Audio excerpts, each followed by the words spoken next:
Hello everyone, myself Rajneesh Kumar. एक बार फिर से आपका बच्चों इस यूट्यूब चैनल पर स्वागत है।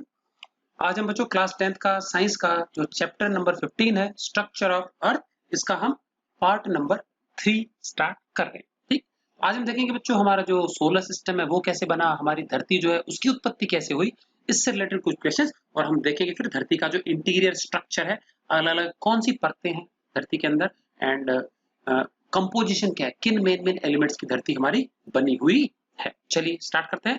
तो हमारा जो आज का पहला क्वेश्चन है वो है right a short note on origin and evolution of earth. बच्चों, धरती की उत्पत्ति से रिलेटेड बहुत सारी अलग अलग थेरीज हैं, अलग अलग लोगों की राय है, लेकिन इसमें जो कुछ इंपॉर्टेंट वन है, दो यहाँ पे एग्जांपल्स दिए गए आपको, एक यहाँ दिया गया आगे एक छोटे से क्वेश्चन में, और मैं बता दूंगा कि दो मेन थेरीज है जो कि आज की तारीख में स्टैंड करती है। Most authentic explanation, correct explanation लगभग ये थेरीज देती हैं जो कि लोगों को अधिकतर सर्वमान्य है। ठीक है, तो देखते हैं क्या ही कैसे बनी धरती। तो बच्चों, धरती से पहले हम बात करते हैं सोलर सिस्टम, उससे पहले हम बात करेंगे ब्रह्मांड, यूनिवर्स। ये जो हमारा नॉन यूनिवर्स है, ऑब्जर्वेबल यूनिवर्स, हम बच्चों पूरे तरह से इसको छान भी नहीं पाए, अब तक देख भी नहीं पाए। ठीक है, तो जितना यूनिवर्स आज हम जानते हैं, देखते हैं अपने चारों ओर, ब्रह्मांड, हमारे जो शक्तिशाली दूरबीनें हैं, जो कि हबल स्पेस टेलीस्कोप जो कि हमने अंतरिक्ष में लॉन्च किया हुआ है, ठीक है कि नहीं क्या, और एक और हमारा टेलीस्कोप हम लॉन्च करने जा रहे हैं जो कि 1-2 साल के अंदर लॉन्च हो जाएगा, वो है जेम्स वेब टेलीस्कोप। ये बहुत बड़ा फुटबॉल के आकार का टेलीस्कोप है, ठीक है कि नहीं क्या, और इसके बाद हम बहुत बहुत ज्यादा दूर तक भी देख पाएंगे, ब्रह्मांड के अंत तक या छोर तक देख पाएंगे। ठीक, सो जो हमारा यूनिवर्स है, एक अनुमान के मुताबिक इसकी उत्पत्ति हुई थी एक बहुत ही शानदार इवेंट से जिसको बिग बैंग कहा जाता है, और लगभग ये घटना हुई थी नियरली 13.5 बिलियन साल पहले। समझ आ गया, 13.5 बिलियन साल पहले यूनिवर्स की उत्पत्ति हुई। ठीक है, और हमारी जो धरती है वो सिर्फ 4.5 बिलियन साल पुरानी है। ठीक है, और हमारी धरती की उत्पत्ति से 2 करोड़ साल और बैक में जाए तो हमारा सोलर सिस्टम की उत्पत्ति है। तो ये मीनिंग समझ आ गया क्या है, ब्रह्मांड की उत्पत्ति 13.5 बिलियन ईयर्स, हमारे सोलर सिस्टम की उत्पत्ति नियरली अबाउट 4.6 बिलियन ईयर्स, और 4.6 से 4.7, और धरती की उत्पत्ति 4.5 बिलियन ईयर्स। तो देखते हैं क्या, तो जो मेन थ्योरी जो कि डिस्क्राइब करती है इसको, वो है tidal hypothesis. Tidal hypothesis, tidal होता है बच्चों ज्वार, जैसे हमारी समुद्र में नहीं उठता टाइड्स, लहरें उठती हैं, इसी प्रकार से ज्वार है ये। अब किस में आया ज्वार, कैसा है वो देखते हैं। So nothing much is clear about the origin of the अर्थ। धरती की उत्पत्ति के बारे में बहुत ज्यादा क्लियर नहीं, बहुत पहले का मामला है, बिलियंस साल पहले का मामला, उस समय कोई था ही नहीं, जीवन ही नहीं था, नई नई बनी थी धरती। अब किसको पता, कैसे पता कि क्या हुआ था, तो ये अटकलें हैं बस खाली। ठीक है कि नहीं, क्या समझ में आती है तो इसको थ्योरी मान लीजिए, अदरवाइज नहीं। Earth is a part of the solar system and hence it is assumed to have originated along with other members of the solar system. हमारे जो सोलर सिस्टम है, हमारा जो सौर मंडल है, उसी का हिस्सा है धरती, और माना ही जाता है कि सौर मंडल के जो दूसरे ग्रह हैं, दूसरे जो मेंबर्स हैं, उसी के साथ ही हमारी धरती का भी क्या है, उत्पत्ति हुई। ठीक, तो बच्चों हमारे जो सौर मंडल है उसमें सन आता है, सन के अलावा उसके 8 ग्रह हैं, 19 ड्वार्फ प्लैनेट्स हैं, 19 ड्वार्फ प्लैनेट्स है, और करीब बच्चों इन सब के मिला के लगभग 196 सैटेलाइट्स है। समझ में आ गया क्या क्या मैंने जानकारी दी, 8 है प्लैनेट्स, उसके बाद 19 ड्वार्फ प्लैनेट्स है। आजकल प्लूटो भी ड्वार्फ प्लैनेट की कैटेगरी में ही आता है। उसके बाद क्या आता है, उसके बाद 196 सबके मिलाकर के नॉन सैटेलाइट्स है जो अब तक खोजे गए, और उसके अलावा दुनिया भर की छोटी बड़ी चट्टाने हैं जिनको हम एस्टेरॉइड्स कहते हैं, जो कि हमारे मार्स और जुपिटर के बीच में घूम रहे। उसके अलावा इतना ही नहीं है हमारा विस्तार, प्लूटो तक अगर आप सोच रहे हो कि हमारा सोलर सिस्टम खत्म हो जाता है तो बिल्कुल गलत बात है बच्चों।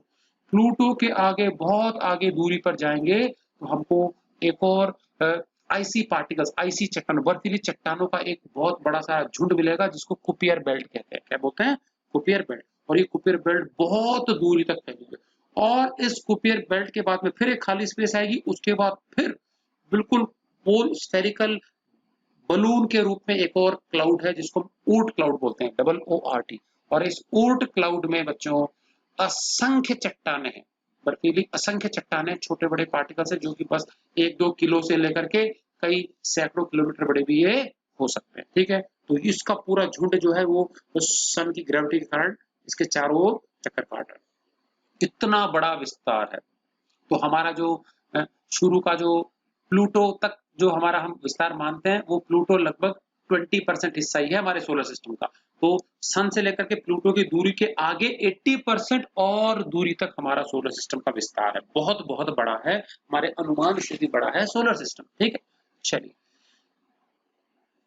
तो लगभग हम ये मान सकते हैं कि हमारा जो धरती है, धरती से सन का जो एवरेज दूरी है बच्चों, ये नियरली है 15 करोड़ किलोमीटर। कितना किलोमीटर है ये? 14 करोड़ 97 लाख किलोमीटर, 14.97 करोड़ किलोमीटर। ये दूरी को हम एस्ट्रोनॉमिकल यूनिट कहते हैं। क्या कहते हैं? Astronomical unit. तो हमारा जो सोलर सिस्टम है उसका विस्तार नियरली 200 एयू तक है। समझ में आ गया? कितना एयू तक है? 200 एस्ट्रोनॉमिकल यूनिट। समझ में आ गया? हमारे सन से धरती तक की दूरी को अब 200 बार रिपीट करें, इतना ज्यादा दूर तक हमारा सोलर सिस्टम फैला हुआ है। क्लियर है? चलिए, सो एक मेन इसकी जो हाइपोथेसिस है, जो कि मॉडल जो कि एक्सप्लेन करता है धरती की उत्पत्ति के बारे में, वो सबसे ज्यादा प्रेजेंटली एक्सेप्टेड जो मॉडल है वो है टाइडल हाइपोथेसिस। क्या है ये? तो हाइपोथेसिस मतलब बच्चों ये सिर्फ एक तरह से थ्योरी तो नहीं कह सकते इसको, एक तरह से ये सुझाव है कि ऐसा हुआ होगा। मानना है तो मानिए, नहीं मानना तो कोई प्रॉब्लम नहीं है। तो कई लोगों का मत है ये खाली टाइडल हाइपोथेसिस। ठीक है, क्या कहता है ये? It is said that the planets were formed from a gaseous filament that was separated from the sun. ठीक है, हमारा जो सूर्य था एक बहुत बड़ा गैस का गोल। ये जो सन है उसके स्थान पे पहले एक बहुत बड़ा गैस का क्लाउड था जिसको नेबुला कहते हैं। नेबुला से ही हमारा सन बना।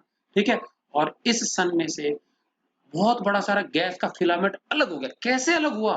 क्योंकि गलती से हमारे सन के बहुत नजदीक एक सन से भी बहुत बड़ा तारा आ गया था, और ये सन से बड़ा तारा था तो उसका ग्रेविटेशनल फील्ड सन से ज्यादा था, तो उसने हमारे सन से कुछ गैस का फिलामेंट चुरा लिया, खींच बाहर किया।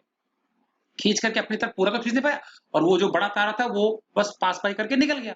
लेकिन इससे हमारे सन का बहुत सारा जो मैटर है वो एक टेल के रूप में खींच के दूर तक बिखर गया, और बाद में ये जो चंक ऑफ मैटर था, ये जो टेल लाइक स्ट्रक्चर थी, गैसेस फिलामेंट था, ये सन से अलग तो हो गया लेकिन अनस्टेबल था ये, और ये फिर धीरे धीरे कई हिस्सों में बट गया, और फिर धीरे धीरे ये सन के चारों ओर घूमने लगा अलग अलग पीसेस के रूप में। ठीक है, तो देखते हैं क्या हुआ। देखो, it is said that the planets were formed. Planets कैसे बने? From a gaseous filament. Gas का फिलामेंट जैसा अलग हुआ, that was separated from the sun. क्यों अलग हुआ सन से? Due to the gravitational pull of a huge star which happened to come very close to the sun. Sun के नजदीक एक बहुत बड़ा तारा उसके पास से गुजरा, तो उसने गैस का बहुत बड़ा सारा स्ट्रेच फिलामेंट खींच निकाला सन से, और उसी से सारे ग्रहों का हमारे सोलर सिस्टम का निर्माण हुआ। This large filament of gas दस इजेक्टेड। तो ये जो गैस का जो गुबार सा निकला सन के सरफेस से in space, it was extremely unstable. Unstable था, एक सिंगल पीस में नहीं रह पाया। Immediately got it split into a number of fragments. ये कई भागों में विभाजित हो गया, टूट गया टुकड़ों। ठीक है, फिर क्या हुआ?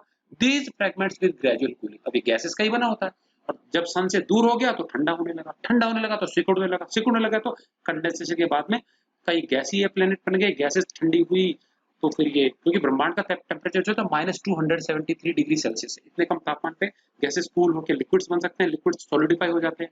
ठीक है कि नहीं? क्या तो कई प्रकार की बॉडीज बनी। तो these fragments with gradual cooling and condensation पहले लिक्विड्स बने और फिर उसी से सॉलिडिफिकेशन होगा, और इस प्रकार से कई प्लैनेट्स ने जन्म लिया। शुरू शुरू में टेढ़ा मेढ़ा आकार था, ये आपस में टकराए एक दूसरे से। शुरू में तो हजारों की संख्या में बड़े बड़े क्या है प्लैनेट बॉडीज बनी, जिनको प्लैनेटेसिमस कहा गया। बाद में एक दूसरे से टक्कर लगी, कुछ फूटे कुछ जुड़े, और धीरे धीरे उनका आकार बदलता गया, सब गोल मोल रूप में हो गए, और आज का हमारा जो स्वरूप है सोलर सिस्टम का, इस तरह से हमारा एग्जिस्टेंस में आया। ठीक है, तो ये एक थ्योरी है, हाइपोथेसिस है, जो अधिकतर लोग इसको स्वीकार करते हैं, इस मॉडल को।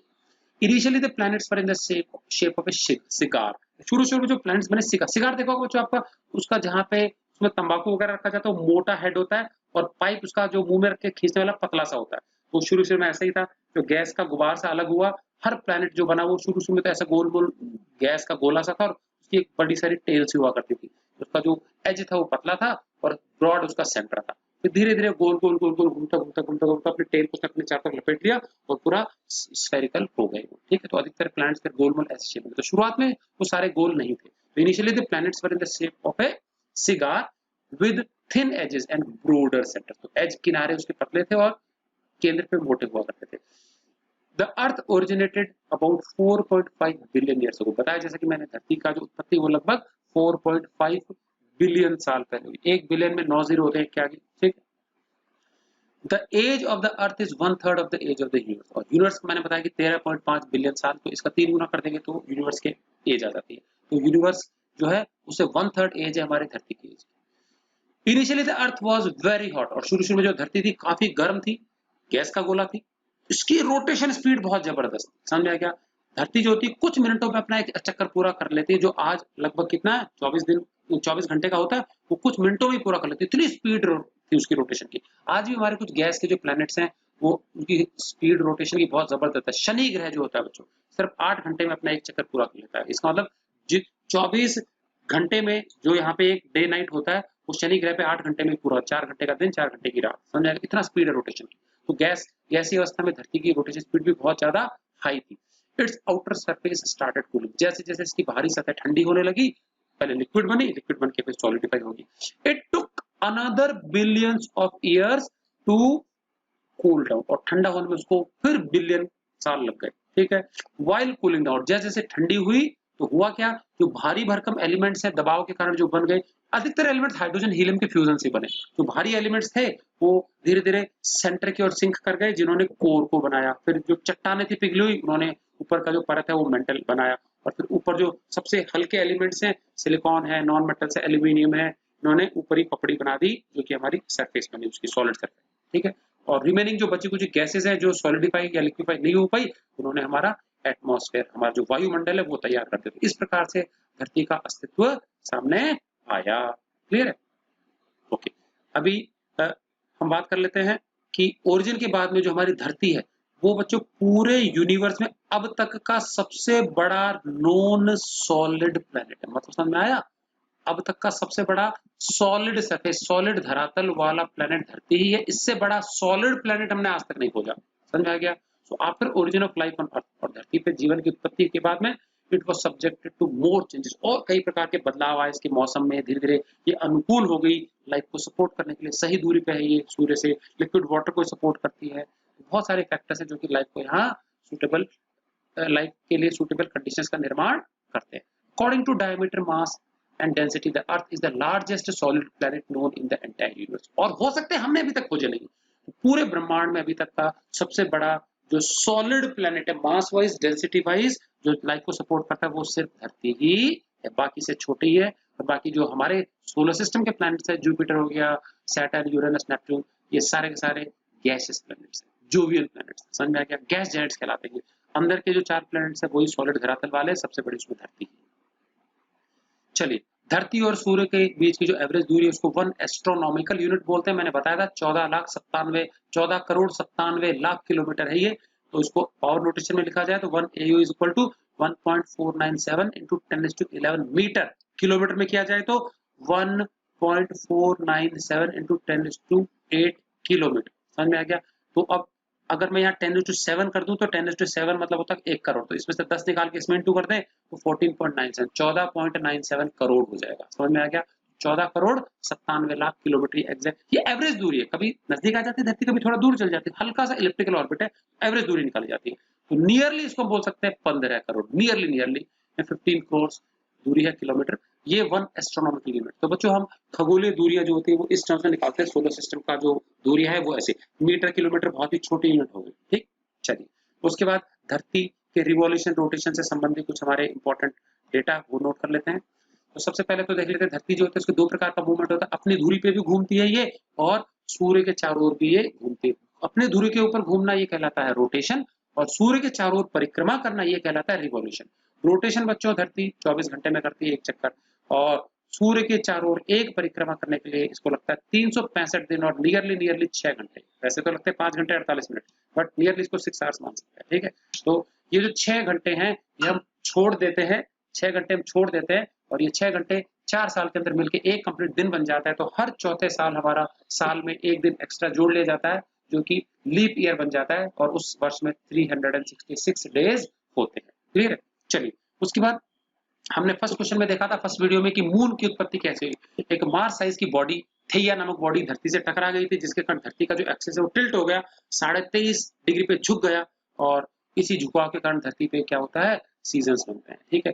सो what is the inclination of earth axis on its orbital plane. धरती का जो ऑर्बिटल प्लेन है, सपाट, उस ऑर्बिटल प्लेन पे धरती झुकी हुई है 23.5 डिग्री, और कोई सा प्लेनेट नहीं झुका हुआ है, सिर्फ धरती झुकी हुई है। इसका मतलब धरती के साथ ही कोई ऐसी घटना हुई टक्कर वाली जिसके कारण ये टेढ़ी हो गई, तो अपने ऑर्बिट पे ये 23.5 डिग्री नॉर्थ की ओर झुकी हुई है। समझ में आ गया?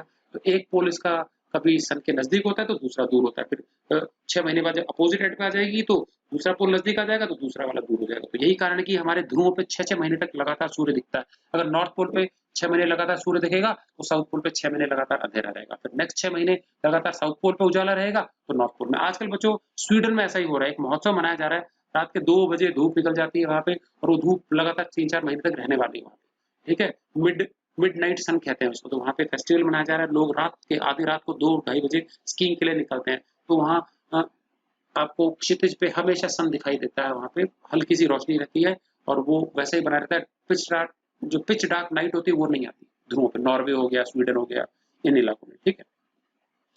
चलिए अगला हम देखेंगे उत्तरायण दक्षिणायन क्या होता है। बच्चों 9th क्लास में भी आपने पढ़ा है उत्तरायण एंड दक्षिणायन, ठीक है। तो इसका मतलब ये सन के मूवमेंट से रिलेटेड है। हमारा जो सेलेस्टियल स्फीयर है ना, आकाश जो है ऊपर से हमको बिल्कुल स्फेरिकल नजर आता है, आधा गुंबदाकार नजर आता है। तो इस पे सन का मूवमेंट किधर कैसे कैसे होता है अलग अलग पूरे साल भर में। तो ये 2 प्रकार का मूवमेंट है, उत्तरायण एंड दक्षिणायन। तो देखते हैं, इससे पहले हम देख लेंगे हमारे 2 अलग अलग इवेंट्स होते हैं, 2 अलग अलग डेट्स होती हैं हमारे पूरे साल भर में, सोलिस्टिस एंड इक्विनॉक्स। तो क्या होता है सोलिस्टिस, क्या होता है इक्विनॉक्स, देखते हैं, ठीक है बच्चों।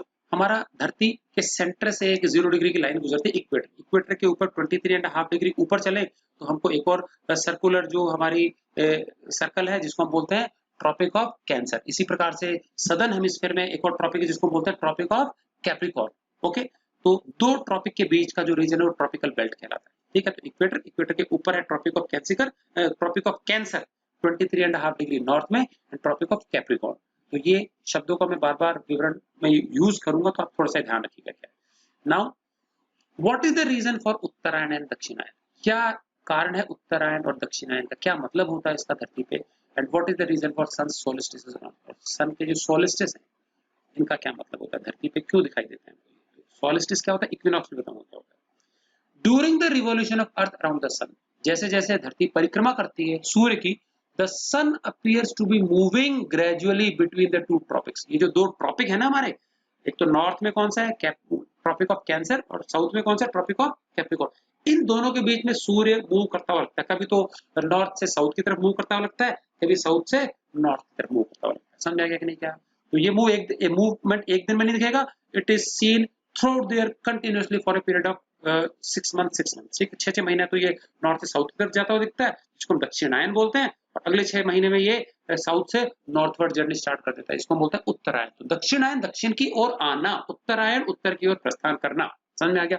तो कौन सी तारीखों से स्टार्ट होता है, क्यों होता है, कैसा दिखाई देता है, वो सब देखेंगे, ठीक। चलिए तो स्टार्ट करते हैं हम तारीख 21 जून, अभी हाल ही में 3-4 दिन पहले गई है, ठीक है। तो ये जो 21 जून है बच्चों, ये हमारा सबसे बड़ा दिन होता है, ठीक है कि नहीं क्या। इस दिन बच्चों पहले तो मैं डे और नाइट का मतलब समझा दूं।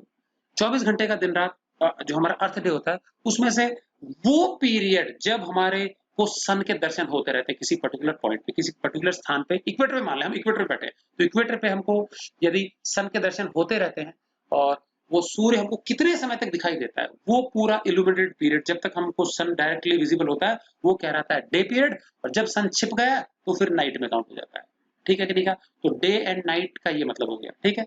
तो 21 जून को बच्चों जो सूर्य होता है, सूर्य वो सीधा सीधा, हमारे धरती का ऑर्बिट ऐसा इलिप्टिकल है, तो सन जो है ना, सन एक पर्टिकुलर एंड से स्टार्ट करते हैं 21 जून को, मान लो धरती की कुछ पोजीशन अपने ऑर्बिट में, उस अवस्था में धरती का नॉर्थ पोल झुका है सन की ओर, नॉर्थ पोल झुका सन की ओर, तो इक्वेटर नीचे और खिसक गया, तो धरती का जो ट्रॉपिक ऑफ कैंसर है वो डायरेक्टली सन की सीधाई में आ गया। तो sun is seen directly over the tropic of cancer. समझ में आ गया? उत्तरी गोलार्ध में, नॉर्थ हेमिस्फीयर में जो कैंसर है, ट्रॉपिक ऑफ कैंसर है, उसके ऊपर सूर्य दिखाई देता। भाई अगर धरती सीधी होती अपनी धुरी पर तो इक्वेटर के ऊपर सन होता, पर धरती झुकी हुई है तो नॉर्थ पोल अगर सन की तरफ 23.5 डिग्री झुक गया तो इक्वेटर भी 23.5 डिग्री नीचे खिसक गया। तो 23.5 डिग्री इक्वेटर से ऊपर कैंसर का ट्रॉपिक है, तो ट्रॉपिक ऑफ कैंसर बिल्कुल इक्वेटर के स्थान पे आ जाता है, जो कि सन के सीधे में आता है। तो इसका मतलब जो होता है, अगर 21 जून के दिन इक्वेटर से ऊपर ट्रॉपिक ऑफ कैंसर पर कोई लोग रह रहे हो, तो उस ट्रॉपिक ऑफ कैंसर पर लोगों को सूर्य बिल्कुल अपने सर के ऊपर दिखाई देगा, डायरेक्टली ओवरहेड। समझ में आ गया? ओके। इस दिन इक्वेटर पर, इस दिन इक्वेटर पर सबसे लंबी अवधि का दिन होता है और रात होती है सबसे छोटी। समझ में आ गया? सूर्य लगभग, अभी हमारे यहाँ की बात करें, हम इंडिया की बात करें तो 21 जून को जो हमारा अभी पीरियड गया जब सन जो है ट्रॉपिक ऑफ कैंसर के ऊपर चमक रहा था, इस दिन हमारे यहाँ देश में जो डे था वो लगभग 14 घंटे 52 मिनट का था, और नाइट टाइम बचा कुछ 24 में से घटा लेंगे तो कुछ 8 घंटे और कुछ मिनट बच जाता है, 8 या 9 घंटे कुछ होगा। ठीक है कि नहीं? सो इतना लंबा दिन और इतनी लंबी रात। तो वो दिन, वो तारीख जब दिन और रात की अवधि में सर्वाधिक अंतर होता है, अर्थात सन दोनों में से किसी एक ट्रॉपिक के ऊपर शाइन करता है डायरेक्टली। ठीक, तो नॉर्थ हेमिस्फीयर में अगर ट्रॉपिक ऑफ कैंसर पे शाइन करेगा तो नॉर्थ, उत्तरी गोलार्ध में गर्मियां होंगी, तो गर्मियों के अंदर ये तारीख आती है, तो ये कहलाता है समर सोलिस्टिस। समझ में आ गया? सो क्या होता है बताओ? On this date the sun is seen directly over the tropic of cancer. At this tropic the day is of maximum length. इस ट्रॉपिक पे डे सबसे 15 घंटे से भी ज्यादा का होगा एंड नाइट सबसे छोटी होगी। This day is called summer solstice, और यही दिन क्या कहलाता है? समर सोलिस्टिस कहलाता है। अब 21 जून से हम अगले 6 महीने ले लेते हैं। 21 जून से 6 महीने का पीरियड बीतने पर हम आ जाते हैं 22 दिसंबर। समझ में आ गया? 21 जून से 22 दिसंबर के दौरान सूर्य जो होता है धीरे धीरे सरकता हुआ हमको साउथवर्ड जर्नी स्टार्ट करता है। ठीक है कि नहीं? क्या तो अभी 22 6 महीने के अंत पे क्या होगा? धरती का हाफ रिवॉल्यूशन पूरा हो गया, क्योंकि भाई 12 महीने लगते हैं एक चक्कर काटने में, तो धरती अपने ऑर्बिट में उल्टी दिशा में जाती है। अब मुझे बताओ, धरती का जो ऑर्बिट है उसमें अभी धरती अपने एक्सिस पे झुकी हुई है और हमारा नॉर्थ हेमिस्फीयर जो है, नॉर्थ पोल जो है धरती सन की ओर टिल्टेड है। जब बिल्कुल उल्टी दिशा में आ जाएगा तो धरती का एक्सिस का इंक्लिनेशन वही रहेगा, धरती उसी पोजीशन में झुकी रहेगी, और वो घूमते घूमते घूमते घूमते जब अपोजिट एंड पे आ गई तो अब हम पाएंगे 6 महीने बाद स्थिति बिल्कुल उल्टी हो जाती है। अब साउथ पोल जो होता है वो सन की तरफ आ गया, साउथ पोल सन की तरफ आ गया, और north pole it is tilted away from the sun. अब क्योंकि साउथ पोल सन की ओर आ गया तो इसका मतलब ये हो गया कि इस बार 6 महीने के बाद में 22 दिसंबर की जो तिथि है उस तिथि को सूर्य दक्षिणी गोलार्ध में सदर्न हेमिस्फीयर में ट्रॉपिक ऑफ कैप्रिकॉर्न के ऊपर दिखाई देता है बच्चों। और इस ट्रॉपिक के ऊपर अगेन दिन और रात की अवधि में बहुत ज्यादा फर्क होगा। दिन सबसे बड़ा हो जाएगा और रात सबसे छोटी हो जाएगी। कहां पर? ट्रॉपिक ऑफ कैप्रिकॉर्न पे। समझ में आ गया कि नहीं? क्या ओके। तो on this day the night is of longest duration and day is of shortest. ये डे और नाइट छोटे लंबे नॉर्थ में उल्टे होंगे और साउथ में क्या होगा? ऐसा होगा। तो साउथ में तो दिन लंबा और रात छोटी, और नॉर्थ हेमिस्फीयर में क्या होगा? डे और नाइट बिल्कुल क्या हो जाएंगे? उल्टे। तो देखो, on this day the night is of longest duration and day the shortest on the tropic of Capricorn. बच्चों ट्रॉपिक ऑफ कैप्रिकॉर्न में क्या होगा? नाइट जो होती है वो शॉर्टेस्ट आएगी। हाँ ठीक है, नाइट हमारे नॉर्थ में उल्टा दिखेगा। ठीक है कि नहीं? क्या तो नाइट इज ऑफ, यहां लिख देंगे शॉर्टेस्ट, उल्टा लिखना है ये, shortest duration and day the longest. तो ये कैप्रिकॉर्न की बात बता रहा हूं, नॉर्थ में उल्टा दिखेगा, ये जो लिखा है ये नॉर्थ में दिखेगा। ठीक है नहीं? क्या यहां लिख देंगे लॉन्गेस्ट।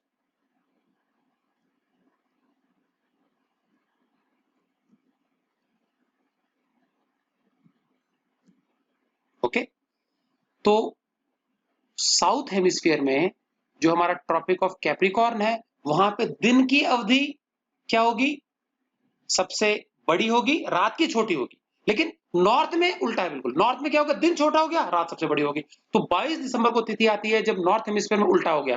तो साउथ में तो सेम ही है, साउथ में क्या हो गया भाई कि दिन लंबा है रात छोटी, जैसे यहाँ पे हुआ था, लेकिन नॉर्थ हेमिस्फीयर में उल्टा सिस्टम हो गया, क्योंकि यहाँ पे अभी जो north pole it is tilted away from the sun, और क्योंकि हम ज्यादातर नॉर्थ पोल की बात कर रहे हैं, नॉर्थ हेमिस्फीयर में रह रहे हैं वी इंडियंस, तो हम यहाँ के हिसाब से बात करेंगे। ठीक है कि नहीं? क्या तो हम 22 दिसंबर को यहाँ इंडिया में हम क्या ऑब्जर्व करेंगे कि जो दिन है बहुत छोटा हो गया और रात हो गई लंबी। ठीक है, और ये जो दिन है अगेन दिन और रात की अवधि बिल्कुल उल्टी हो गई यहाँ पे, ये कहलाता है विंटर सोलिस्टिस। तो बच्चों सोलिस्टिस वो तिथियां होती है जब दिन और रात की अवधि में सर्वाधिक फर्क होता है। ठीक है कि नहीं? क्या तो अब समझ लेते हैं सोलिस्टिस क्या है। तो देखो भी, तो ये तो मैंने समझा दिया कि किस प्रकार से होता है, किन तिथियों में होता है। तो एक बार जब सूर्य ट्रॉपिक ऑफ कैंसर पे होगा तो समर सोलिस्टिस, एक बार जब ट्रॉपिक ऑफ कैप्रिकॉर्न पे होगा तो विंटर सोलिस्टिस। तिथियां हैं 21 जून और 22 दिसंबर। ठीक है कि नहीं? क्या ओके। अब ये जो सॉलिस्टिस है क्या चीज है देख लेते हैं। Date on which difference of day and night is maximum, समझ आ गया। ये वो तिथि है जब दिन और रात की अवधि में सर्वाधिक अंतर होता है। देयरफॉर बिटवीन 21 जून टू 22 दिसंबर, 21 जून से 22 दिसंबर के बीच का जो पीरियड है वो सन, अब देखो 21 जून को कहां दिख रहा था, ट्रॉपिक ऑफ कैंसर पे दिख रहा था जो कि उत्तरी गोलार्ध में है, और 22 दिसंबर को कहां दिख रहा है सन, ट्रॉपिक ऑफ कैप्रिकॉर्न पे दिख रहा है जो कि सदर्न हेमिस्फीयर में। तो इसका मतलब इन 6 महीनों के दौरान सूर्य धीरे धीरे सरकता सरकता सरकता नॉर्थ हेमिस्फीयर में ट्रॉपिक ऑफ कैंसर से सरकता सरकता south hemisphere tropic of Capricorn तक आ पहुंचा। हमारा जो स्काई है उसके अगेंस्ट में देखें हम, तो स्काई को हम सेलेस्टियल स्फीयर बोल सकते हैं, ठीक है। तो सेलेस्टियल स्फीयर पे ये जो सन है ये नॉर्थ में ट्रॉपिक ऑफ कैंसर से खिसकता खिसकता कहां की ओर प्रस्थान करने लगा, ट्रॉपिक ऑफ कैप्रिकॉर्न। तो इसका मतलब ये साउथ की ओर मूव करने लगा। तो ये जो दक्षिण की ओर इसकी जो जर्नी है, साउथवर्ड जर्नी है सेलेस्टियल स्फीयर पे, इसी को बच्चों दक्षिणायन बोलते हैं, दक्षिण की ओर प्रस्थान।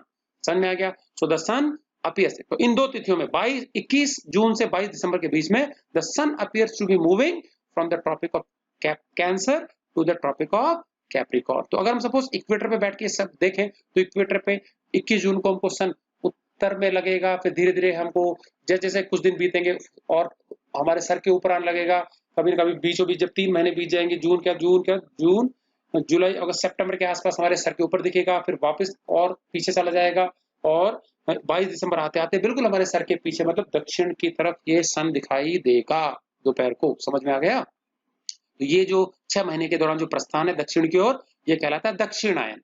अब 22 दिसंबर से 21 जून अगला 6 महीने का पीरियड है, उल्टा सिस्टम होगा। उस वक्त ये सन जो होता है ये ट्रॉपिक ऑफ कैप्रिकॉर्न से साउथ से अपनी जर्नी नॉर्थवर्ड चालू करता है और ट्रॉपिक ऑफ कैंसर की ओर मूव करना स्टार्ट कर देता है। उत्तर की ओर उसकी जो जर्नी स्टार्ट होती है वो 22 दिसंबर को स्टार्ट होती है, ये नॉर्थ की तरफ मूव करना स्टार्ट कर देता है सेलेस्टियल स्फीयर पे। उस वक्त इस घटना को बोलते हैं बच्चों उत्तरायण। समझ में आ गया कि नहीं क्या। So the northward journey from tropic of Capricorn to the tropic of Cancer, it starts from 22 December and continues till 21 June. ये मूवमेंट कहलाता है उत्तरायण। समझ आएगा। तो the northward journey of the sun on celestial sphere between the dates 22 December to 21 June, this is called Uttarayan. Clear है।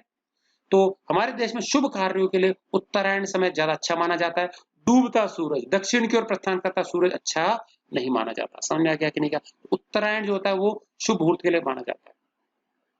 चलिए अगला हमारा है इक्विनॉक्स। इक्विनॉक्स मैंने बताया था। अब ये जो 6 महीने का पीरियड है, जैसे मैंने बताया 22 जून से लेकर के 21 जून से लेकर के 22 दिसंबर, इसके बीच में एक तिथि आती है सितंबर में 23 सितंबर 22 सितंबर, ठीक है। और एक तिथि आती है बच्चों 22 दिसंबर से 21 जून के बीच में 21 मार्च। ये दो ऐसी तिथियां हैं जब ऑर्बिट में घूमते वक्त हमारा जो सूर्य है वो सीधा सीधा इक्वेटर के ऊपर चमकता है।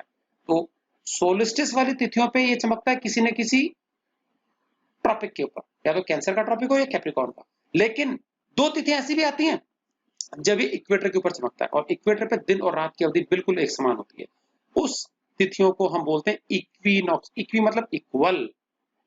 तो in between there are two dates when the sun is seen directly above the equator. समझ में आ गया। तो दो तिथियों पे किसी न किसी ट्रॉपिक पे दिखेगा और दो ऐसी तिथियां जब वो इक्वेटर पे दिखेगा। समझ में आ गया कि नहीं का। और इन दो तिथियों पे क्या होता है, दिन और रात की अवधि एकदम समान होती है। These dates are called equinoxes। ऐसे दो आते हैं, एक आता है स्प्रिंग सीजन में 21 मार्च को और एक आता है ऑटम में 22 सितंबर को। समझ में आ गया। तो एक स्प्रिंग इक्विनॉक्स कहलाता है, ऑटम। तो सोलिस्टिस विंटर और समर है और इक्विनॉक्स स्प्रिंग और ऑटम। तो 4 सीजन्स में आते हैं, ठीक है। अब बच्चों ये जो तारीखें याद रखेगा, बहुत आसान तरीका है। शुरू के जो 6 महीने हैं वो जून तक होते हैं, जनवरी फरवरी मार्च अप्रैल मई जून। तो शुरू के जून तक के महीने में 2 तारीखें आ गई। तो फर्स्ट 6 मंथ में जो 2 तारीखें वो 21 है, आगे के 6 महीनों की जो 2 तारीखें वो 22 है। तो देखिए मार्च और जून पहले 6 महीने में आते हैं तो इनकी दोनों 21 है तारीखें, और सितंबर और दिसंबर बाद के 6 महीनों में आते हैं, इनकी तारीखें ज्यादा वाली आगे वाली 22 है। तो ऐसी इस तरह से हम याद रख सकते हैं ये चारों की चारों तारीखें। क्लियर है। चलिए अब हम देखेंगे हमारा जो अर्थ है, धरती है, उसका इंटीरियर कैसा है, अंदर से हमारी धरती कैसी दिखाई देती है। हम जैसा कि देख चुके हैं हमारी धरती कैसे बनी थी, एक बार ब्रीफ में डिस्क्रिप्शन और दिया है। Formation of earth, our solar system came into being 4.5 billion years ago. 4.5 billion साल पहले हमारे सोलर सिस्टम की उत्पत्ति हुई। The sun was formed from a huge cloud. बहुत बड़े सारे इंटरस्टेलर क्लाउड का बना था हमारा सूर्य।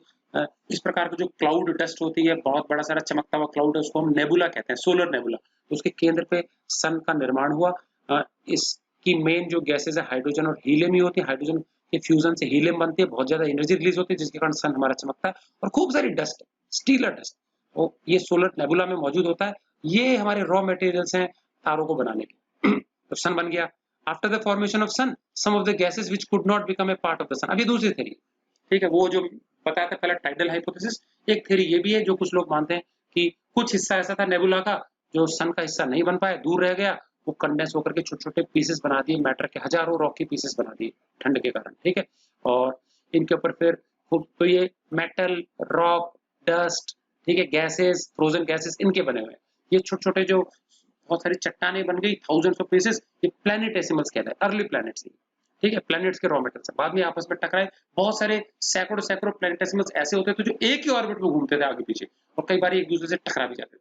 टकराने के कारण कुछ चूर होते थे, कुछ बड़े होकर जुड़ जाते थे, ठीक है। और इसी प्रकार से धीरे धीरे टकरा टकरा के फ्रीक्वेंटली कोलाइड हो के क्या है, आज का जो हमारा सोलर सिस्टम है वो बना, बड़ी बड़ी प्लैनेट बॉडीज, लार्ज बॉडीज बन गई, उनके सैटेलाइट्स वगैरह बन गए, ठीक है। The earth was formed after 20 million years of the birth of solar system. और हमारा जो सोलर सिस्टम है इसकी उत्पत्ति के बाद में नियरली 2 करोड़ वर्ष बाद, 20 मिलियन साल बाद, 1 मिलियन 10 लाख होता है तो 200 लाख हो गया ये, 2 करोड़ साल बाद हमारे सोलर सिस्टम के बर्थ के हमारी धरती का जो है जन्म हुआ, ऐसे ही किसी टकराव के कारण, ठीक है, प्लैनेटेसिमल्स में आपस में टकराव के कारण, ठीक है। चलिए अब हम देखेंगे धरती का जो इंटरनल स्ट्रक्चर अंदर से कैसे हैं परतें उसकी। तो मैं बता चुका हूं पहले 3 मेन उसको परतों में डिवाइड किया गया, crust, mantle and core. After separation from the sun, earth initially was a hot ball of thick fluid. शुरू में गैस थी, गैस ठंडी होकर के एक गाढ़ा लिक्विड का ड्रॉप जैसा बड़ा गोला की थिक फ्लूइड का बॉल थी, वो धीरे धीरे और ठंडी हुई। तो भारी भरकम जो मेटल्स थे, आयरन, निकल, कोबाल्ट, टंगस्टन, ये धीरे धीरे सेंटर की ओर सिंक होकर के उन्होंने सेंटर वाला जो ठोस मजबूत हिस्सा है वो कोर बना लिया, ठीक है।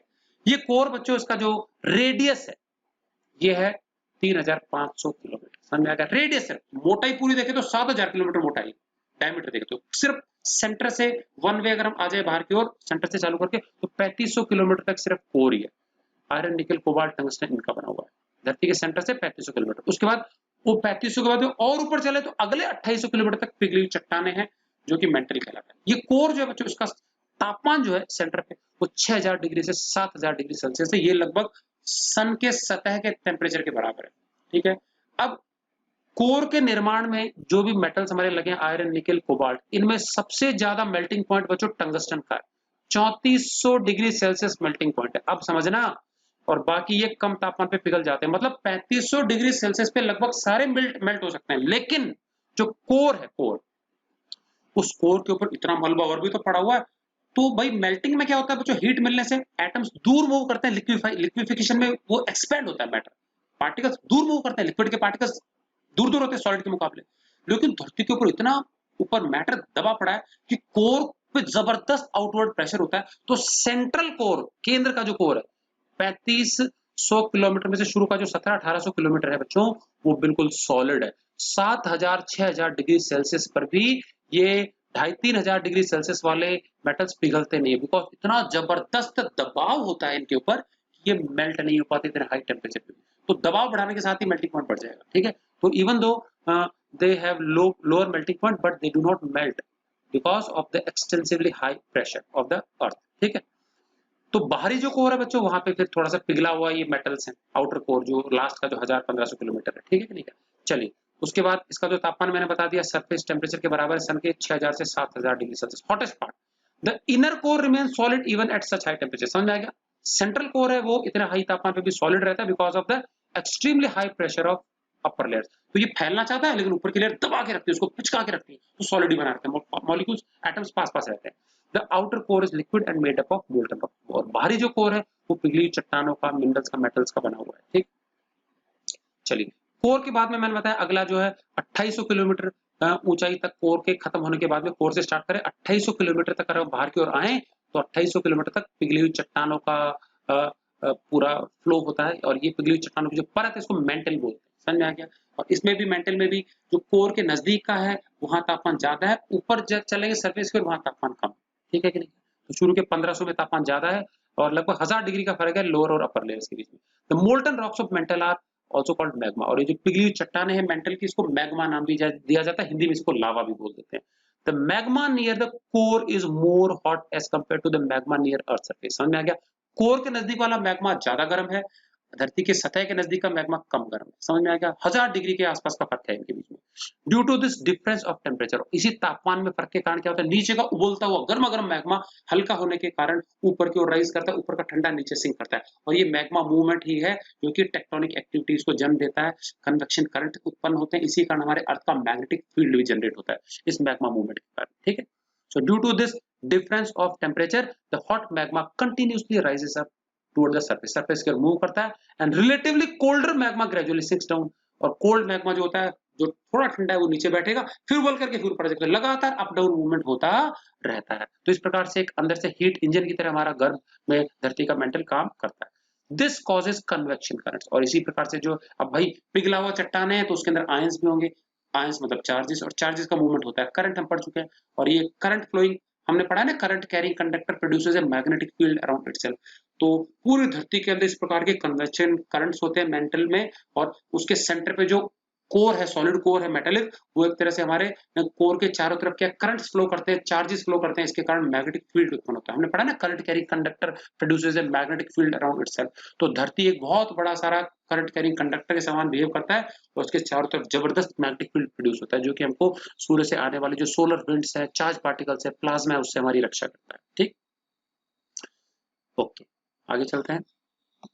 The topmost layer of earth, और ऊपर का जो सबसे ऊपर की जो परत है पपड़ी पतली, वो क्रस्ट कहलाती है। मैंने बताया इसकी मोटाई 60 से 70 किलोमीटर हो सकती है, कहीं कहीं पे 30-40, ये एवरेज मोटाई है 60 से 70। ठीक है, मैक्सिमम 70 किलोमीटर है, और कम से कम ये 25-30 हो सकती है, 10-15 भी होती है कहीं कहीं समुद्र के फ्लोर पे, ओशन के फ्लोर पे। ठीक है, तो जहां कमजोर है वहां पे इसमें क्रैक्स आ जाते हैं, वोल्केनिक एक्टिविटीज देखने को मिलती है। ठीक है, और ये पूरी जो पपड़ी है धरती की सतह, ऊपर की चट्टानी रॉक की सतह, ये 29 प्लेटों की बनी हुई हम डिस्कस कर चुके हैं, उनमें से 23 तो छोटी हैं, और 6 बड़ी लार्ज कॉन्टिनेंटल टेक्टोनिक प्लेट्स हैं। और इन्हीं की हरकत से क्या होता है, जियोलॉजिकल एक्टिविटीज सतह पे देखने को मिलती है, सतह के जो फीचर्स है वो चेंज होते हैं। ठीक, चलिए अब हम देखते हैं बच्चों, हमारी जो धरती है उसमें कौन कौन से मेजर एलिमेंट्स है। तो बच्चों है तो ऐसे बहुत सारे, बट ये 3 मेजर एलिमेंट्स, ये तीनों मिला के नियरली 79 to 80% कंपोजिशन धरती का रखते हैं। धरती के अगर वजन की बात करें, 100 केजी धरती हो तो 100 में से 80 ये सिर्फ ये 3 है लगभग। तो आयरन बच्चों, हमारे कोर में सबसे ज्यादा आयरन मौजूद है, और सबसे ज्यादा मात्रा में कोर ही है, कोर ही सबसे ज्यादा भारी है। तो हमारी धरती का लगभग 1/3 हिस्सा नियरली आयरन है। 34.6% by wait it is iron, एकमात्र एलिमेंट जो सबसे ज्यादा मात्रा में। उसके बाद सेकंड नंबर पे आता है बच्चों ऑक्सीजन। इवन दो ये नॉन मेटल है, बट धरती के अंदर अधिकतर कंपाउंड्स के अंदर घुसा हुआ, पानी के अंदर ऑक्सीजन है, अधिकतर कंपाउंड्स में ऑक्सीजन घुसा हुआ है, बहुत सारे मेटल्स के साथ कंबाइन करके उसके साथ ऑक्सीजन घुसा होता है। सेकंड नंबर पे हमारा आता है ऑक्सीजन, नियरली 30%, 29.5%। और उसके बाद अगला हमारा नॉन मेटल है सिलिकॉन, सेमीकंडक्टर है, ये 15.2%। सबको ऐड करें तो नियरली 79-80% के आसपास होता है। तो लगभग 4/5 of the earth it is made up of only these 3 metals. उसके बाद बाकी जो है वो काफी कम मात्रा में पाए जाते हैं, और फिर लिस्ट है लंबी चौड़ी की। तो ये 3 मेजर एलिमेंट जो कि हमारे धरती के कंपोजिशन के लिए उत्तरदायी है। तो बच्चों ये डायग्राम है धरती का, तो देखेंगे ये बाहर की हमारी पपड़ी है, सतह। ठीक है, इसमें से जो ग्रीन पार्ट का है ये हमारा कॉन्टिनेंट्स है, कॉन्टिनेंटल प्लेट्स है, ये जो ब्लूइश कलर है ये ओशंस है। ठीक है, बाहर से चले हम तो पपड़ी जो है हमारी ऊपर ऊपर की, ये क्रस्ट कहलाती है, पतली सी है, ये बताया मैंने 30 से 60-70 किलोमीटर तक रेंज करती है। उसके बाद ये हमारा मेंटल है जो ब्राउन कलर का दिखाया गया, ये 2800 किलोमीटर तक रेंज करता है। तो यहाँ कहीं कहीं उन्होंने 2900 लिखा, बट ये 2800 ही है। और यहाँ से लेकर के फिर हमारा कोर चालू जाता है, बाहर का कुछ हिस्सा सॉलिड है, और अंदर का कुछ हिस्सा, बाहर का हिस्सा कुछ लिक्विड है, अंदर का हिस्सा कुछ सॉलिड। तो सॉलिड वाला नियरली 1300 के आसपास है, और बाहर का जो लिक्विड कोर है वो नियरली 2200-2300 के बीच में। समझ में आ गया? तो टोटल कोर की मोटाई लगभग सेंटर से लेकर के इसकी बाउंड्री तक 3500 किलोमीटर, फिर नेक्स्ट 2800 किलोमीटर, और ये 60-70 किलोमीटर मान सकते हैं। ठीक है, तो इस प्रकार से लगभग 6400 किलोमीटर तक हमारे धरती का रेडियस होता है, पूरी मोटाई 12800 किलोमीटर। हमारी धरती बच्चों इक्वेटर पे इसका डायमीटर ज्यादा है, पोल्स पे इसका कम है, 41 किलोमीटर का फर्क है। समझ में आ गया? तो यहाँ पे इक्वेटर पोल्स पे चपटी है, मतलब अगर मैं नॉर्थ पोल से साउथ पोल तक की दूरी ले लूं किलोमीटर्स में, और इक्वेटर की दूरी ले लूं, तो इक्वेटर पे 41 किलोमीटर ज्यादा आएगा रेडियस, किसके मुकाबले? इसके मुकाबले। तो धरती हमारी थोड़ी सी चपटी है, और इक्वेटर पे थोड़ी सी उभरी हुई है ज्यादा। क्लियर है? चलिए, तो ये था हमारा धरती का इंटीरियर का कंपोजिशन, कौन कौन सी तीनों परतें हैं, क्या उनका कंपोजिशन है। ओके, चलिए बच्चों हमने फर्स्ट वीडियो में देखा था मून की उत्पत्ति कैसे हुई थी हमारी, ठीक है कि नहीं क्या? तो ये जो मून की उत्पत्ति हुई थी, जायंट इम्पैक्ट हाइपोथेसिस थिया नाम का जो ग्रह था, मंगल के आकार का ग्रह, वो टकरा गया था हमारी धरती से। उसके एविडेंसेस और भी बहुत सारे एविडेंसेस, एक एविडेंस हमने देखा था कि ऑक्सीजन के जो आइसोटोप्स हैं 16 और 18, O18, O16, उनका रेशियो चंद्रमा पे धरती पे एक समान है, ठीक है? कुछ और भी इसके लिए हमारे क्या है, साक्ष्य हैं जो कि प्रूव करते हैं कि moon was once a part of the earth. तो उस हाइपोथेसिस को बल देने वाले और कौन से हमारे प्रमाण हैं? Earth spin and moon orbit have similar orientation बच्चों। जिस दिशा में अर्थ स्पिन करती है, मून का ऑर्बिट भी उसी दिशा में है, उसी डायरेक्शन में अर्थ घूमती है जिस दिशा में मून ऑर्बिट करता है। तो दोनों का सेंस ऑफ रोटेशन एक ही है, पहली बात। दूसरा, मून पे जो चट्टानों के सैंपल हमने कलेक्ट किए, पर्सन्स हमारे गए थे, नील आर्मस्ट्रॉन्ग, 3 लोग गए थे, एडविन एल्ड्रिन, माइकल कोलिंस। तो ये जब वहां से सैंपल लेके आए चट्टानों के, लूनर रॉक्स, तो उनमें क्या है, उनके सैंपल्स ये इंडिकेट करते हैं कि कभी न कभी क्या है, वो पिघले हुए थे और उन्हीं से बाद में वो चट्टानें कभी न कभी सॉलिडिफिकेशन होने के बाद में बनी। तो धरती की चट्टानें भी कभी न कभी पिघली हुई थी, उनके सॉलिडिफिकेशन से बने। तो उनके सैंपल्स इंडिकेट करते हैं कभी न कभी वो मोल्टन था और वो जमा है, बाद में सॉलिडिफिकेशन हुआ उसका। देन जो चंद्रमा है, उसका जो कोर है वो भी आयरन का ही है, जैसा कि हमारा धरती का कोर है, समझा गया? सेम तरीके से बना है वो। It has a lower density than earth, और धरती से उसकी डेंसिटी क्या काफी कम है। इसका मतलब धरती का जो ऊपर का हिस्सा है ना, वो उधड़ के बना है भाई। जब थैया की टक्कर लगी तो धरती का जो बाहर का मैटर है, डेब्रिज, सेंटर से तो कुछ नहीं निकला, बाहर बाहर का जो हल्का वाला मटेरियल है वही जस्ट निकल के बिखरा इधर उधर डेब्रिज के रूप में, और उसी के इकट्ठे होने से क्या बना, हमारा चंद्रमा बना। तो डेंसिटी से धरती से कम है। और जो बताया ना मैंने, स्टेबल आइसोटोप्स, उनका रेशियो, जैसे ऑक्सीजन का आइसोटोप का रेशियो, हाइड्रोजन का आइसोटोप का रेशियो है, वो रेशियो चंद्रमा पे पाई जाने वाली जो चट्टान है, वहां पे वही रेशियो मिलता है उन आइसोटोप्स का जो कि धरती पे है। तो ये भी कॉमन ओरिजिन को इंडिकेट करता है कि उनकी उत्पत्ति सेम ही है, मून कभी न कभी धरती का हिस्सा रहा था। चलिए, हिमालय कैसे उपजा मैं पहले बता चुका हूँ, एक बार और देख लेते हैं। तो बच्चों, हमारा पूरा जो कॉन्टिनेंट है ये दो मेजर भागों में बटे हुए थे पहले। एक तो यूरेशिया, एक लॉरेशिया। यूरोप और एशिया जो है वो ऊपर की तरफ थे, और लॉरेशिया नामक जो प्लेट्स थी वो नीचे की ओर थी। ये दो झुंडों में बटा हुआ था हमारा पूरा। और उससे भी पहले सारा का सारा एक द्वीप समूह ही था, सारा का सारा एक लैंड मास था, पेंगिया नाम से जाना जाता था। बाद में किसी कारण दो भागों में बट गया, आधा ऊपर रह गया, आधा नीचे साउथ पोल की तरफ चिपक गया। अब साउथ पोल से धीरे धीरे हमारा जो इंडियन सबकॉन्टिनेंटल प्लेट है, जिसको गोंडवाना आइलैंड के नाम से जाना जाता था, ये ऊपर की ओर धीरे धीरे मूव करने लगी। इंच इंच, एक साल में 1-2 इंच खिसकती, धीरे धीरे मूव करती करती मिलियन ऑफ मिलियन साल्स लगे, क्या बहुत सारे लाखों सालों का समय लगा, धीरे धीरे मूव करती करती करती करती ये क्या है, नॉर्थ की तरफ मूव करने लगी। अब नॉर्थ में जो हमारा यूरोप और एशिया है, इसकी जो प्लेट्स हैं दोनों मिला करके, ये पूरा एक बड़ा महाद्वीप लैंड मास हुआ करता था, जिसको हम कहते थे यूरेशिया। और इसके साउथ में एक, जहाँ पे आज का तिब्बत रीजन है, उस रीजन पे एक बड़ा सारा सागर हुआ करता था, जिसको टेथीज सी कहा जाता है। तो हुआ ये कि जो हमारा इंडियन कॉन्टिनेंटल प्लेट है, सब कॉन्टिनेंटल प्लेट, गोंडवाना आइलैंड के नाम से जो पहले जानी जाती थी, ये धीरे धीरे ऊपर मूव करती हुई आई और ये यूरेशिया प्लेट से टकरा गई टेथीज सी के पास में। और इस टक्कर के कारण इस टेथीज सी का जो मलबा है नीचे, वो धीरे धीरे एक फोल्ड के रूप में, रिज के रूप में, ऊंची रिज के रूप में, वो एक पूरी माउंटेन रिज के रूप में डेवलप हो गया। और ये फोल्ड आज भी धीरे धीरे हाई होते जा रहे हैं। समझ में आ गया? ये कॉन्टिनेंटल प्लेट जो है, हमारी इंडियन सब कॉन्टिनेंटल प्लेट, ये धीरे धीरे उसको प्रेस करती जा रही है, किसको, यूरेशिया प्लेट को। तो इस प्रकार से हमारे हिमालयन बेल्ट का डेवलपमेंट हुआ, जो कि जम्मू कश्मीर से एक्सटेंड करके पूरा तलवार की तरह दिखाई देती है और ईस्टर्न स्टेट्स अरुणाचल प्रदेश तक एक्सटेंड करती है। ठीक, तो इस प्रकार से ऊंचे पहाड़ बने हमारे इस टक्कर के कारण। चलिए आगे हम देख लेते हैं। अगला, हमारी धरती पे दो प्रकार के जो एनर्जी सिस्टम हम पढ़ चुके हैं पहले भी, internal tectonic energies and external tectonic energies. तो ये टाइप्स आता है, शॉर्ट में लिख सकते हैं, ठीक है। उसके बाद जो वोल्केनिक एक्टिविटीज है, उसका मेजर कारण क्या होता है, तो ये लावा मैग्मा मूवमेंट जो होता है, ये मैग्मा मूवमेंट जब भी होता है तो जहाँ पे क्रस्ट कमजोर होती है उसको पुश करता है मैग्मा और बाहर आ जाता है, ठीक है। तो देखेंगे, तो मैग्मा में मैं जैसे कि बताया, कोर के नजदीक जो गहराई में मैग्मा है उसका तापमान ज्यादा होता है। ऊपर जो है क्रस्ट के आसपास जो मेंटल का रीजन जो क्रस्ट के पास है वो थोड़ा ठंडा है, तो ठंडा मैग्मा नीचे मूव करता है, गर्मा गर्म उबल के ऊपर आता है। ऊपर आता है तो हमारी जो रॉकी चट्टान है उनसे टकराता है, उसको मेल्ट कर देता है, उसमें कैविटीज बना लेता है मैग्मा चेंबर। मैग्मा चेंबर में फिर पतली पतली ट्यूब्स के रूप में वो बाहर निकल के इरप्ट हो जाता है। ऊपर जो छेद बन जाता है उसका सरफेस पे, उसको हम बोलते हैं क्रेटर, और जो लंबी पतली सी ट्यूब होती है उसको, ट्यूब को हम वेंट कहते हैं, ठीक है कि नहीं। चलिए, तो the difference in the temperature between the mental and the outer core, core का जो बाहरी सतह है वहां का तापमान और मेंटल के तापमान में काफी फर्क है। तो कोर की जो बाहरी सतह है वहां तापमान ज्यादा है, मेंटल ऊपर धीरे धीरे ठंडा होते जाता है, ठीक है कि नहीं? तो कोर जो होता है लगातार उस मैग्मा को उबाल देता है, गर्म कर देता है, 3000 3,500 डिग्री तक उबाल देता है उसको, और उबलता हुआ मैग्मा जो होता है हल्का हो जाता है, फैलता है, तो उसकी डेंसिटी कम हो जाती है, तो इट स्टार्ट्स राइजिंग अपवर्ड्स। सो ठीक है, so it's movement from interior toward the surface of the earth in the form of A lava tube. तो पतली पतली ट्यूब्स के रूप में वो ऊपर की ओर बहने लगता है। When this lava reaches the crust, ऊपर बहते हुए जब ये क्रस्ट से इसकी मुलाकात होती है, गर्मा गर्म लावा, तो क्रस्ट पे दबाव डालता है, ठीक है? क्रस्ट कहीं पे कमजोर है तो ब्रेक हो जाती है, ब्रेक हो जाती है। अब कहाँ पे ब्रेक होती है नॉर्मली? जहां पे कमजोर है। कमजोर मैंने बताया था बच्चों, ओशन के फ्लोर पे। सबसे गहरा ओशन पैसिफिक ओशन है, जितना ज्यादा गहरा ओशन उतना ही क्रस्ट वहां पे कमजोर है, और यही कारण है कि जो प्रशांत महासागर का जो तल है, फ्लोर है, उस पे सबसे ज्यादा ज्वालामुखी देखने को हमको मिलते हैं, क्योंकि वहां क्रस्ट हर नौ दिन फट जाती है, ठीक? द क्रस्ट में break open where it is thin, तो जैसे कि पैसिफिक ओशन में है, पूरा रिंग ऑफ फायर के नाम से जाना जाता है वो ridge.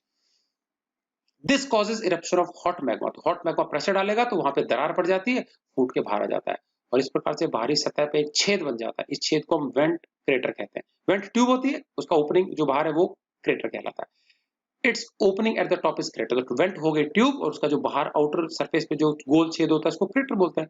When the volcano erupt, और जब ये फटता है ना, तो वेंट पतली ट्यूब होती है तो उसमें प्रेशर के साथ बाहर निकलेगा तो बहुत ऊंचाई तक ये पुश होता है। फटता है तो बहुत बड़े मात्रा में टनों टनों जो होता है वोल्केनिक राख, धुआं, धुएं का गुबार और पिघली हुई चट्टाने, गर्मा गर्म मोल्टन पिघली हुई चट्टाने, ये ऊपर तक उछाल फेंका जाता है, और कई महीनों तक फिर ये सुलगता है, ठीक है कि नहीं, क्रेटर से ऊपर।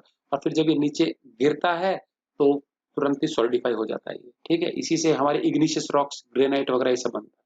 लावा फिर मुंह पे आकर के जब एक बार फटेगा, प्रेशर ईज हो गया, फिर धीरे धीरे उसके मुहाने तक आके धीरे से स्लोप पे बहने लगता है, बहते बहते ये गाढ़ा होकर के जम जाता है रास्ते में, और इस प्रकार से इग्निशियस रॉक्स बनते हैं। मैंने बताया ना, जो ग्रेनाइट होता है वो इग्निशियस रॉक्स है। Thus excess internal tectonic energy release by means of volcanoes, तो वोल्केनोस के माध्यम से धरती के गर्भ में, इंटीरियर में जो एक्स्ट्रा हीट एनर्जी है वो धीरे धीरे बाहर निकलती है, और कई प्रकार के यूजफुल मटेरियल्स मैंने बताया ना, जो इंपॉर्टेंट मिनरल्स होते हैं, सल्फर हो गया, बोरिक एसिड हो गया, और प्रेशियस मेटल्स हो गया, जिसमें कि हमारे क्या क्या आ गए, गोल्ड, प्लेटिनम, सिल्वर, इनको भी निकाल बाहर करते हैं। तो volcanoes agriculture point of view के लिए अच्छे हैं, ठीक है कि नहीं? मिनरल्स को बाहर निकालते हैं, सॉइल को फर्टाइल बनाते हैं, मैग्नीशियम निकलता है बाहर।